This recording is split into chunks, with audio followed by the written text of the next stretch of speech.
السلام علیکم ورحمت الله وبرکاته. د نادیه ګل غلطه ویډیو لیک شوې ده.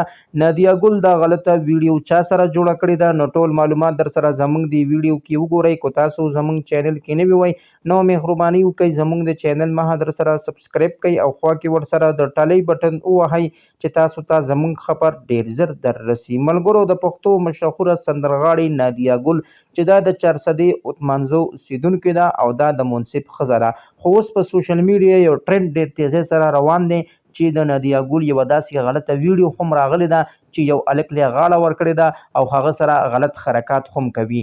ملګرو ډیر د افسوس مقام دی صحیح د نادیه ګل یوه ډمه ده ډمه شوه ډانسونه یې وکړل خو چا پیس اعتراض ونه کړو. خو چې کله نه هم دا غلطه ویډیو راغلی ده نو ډیر خلک اوس دې وخت کې د نادیه ګل نه نفرت هم چالو کړی دی ځکه چې نادیه ګل یو ځان ته پښتانه وي. خو ملګرو څومره چې هم ډبان دي زه هغو ته بلکل پښتانه نه ویم ځکه کو تاسو نن سبا د پښتون تاریخ وګورئ نو د پښتون په تاریخ کې ډم انسان نشته دی.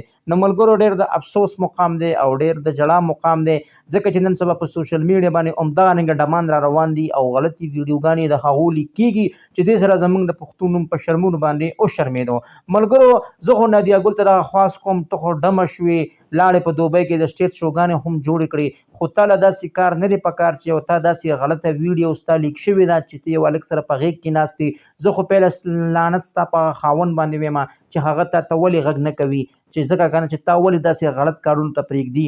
ملګرو زه خو دا وایم چې دوی خاوند ته هسې د لګان دي ځکه که نه دوی له پکار دي چې خپلې ښځې په خپل لاسونو باندې کنټرول کړي خو د دوی خاوندان سم دا مطلب دی چې صرف به موږ به په کورونو ناستو تیار روټۍ به خورو او موږ له به خپلې ښځې پیسې ګټي. ملګرو الله پاک دې داسې مقام پای چا باندې هم نه راولي ځکه چې یوه کسه ډمه شوه ډانسره شوه او د هغې بیا غلطه ویډیو هم لیک شوله.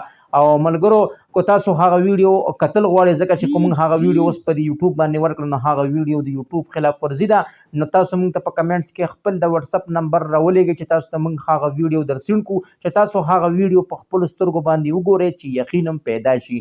ملګرو دا زما ویډیو بس تاسو ډېره خوښه شوې وي د دغه رنګې ویډیو کتو دپاره زموږ د چینل مها در سره ضرور سبسکرایب کړئ او خوا کې ورسره ضرور د ټلۍ نشان ووهئ چې تاسو ته زموږ خبر ډېر زر در رسي.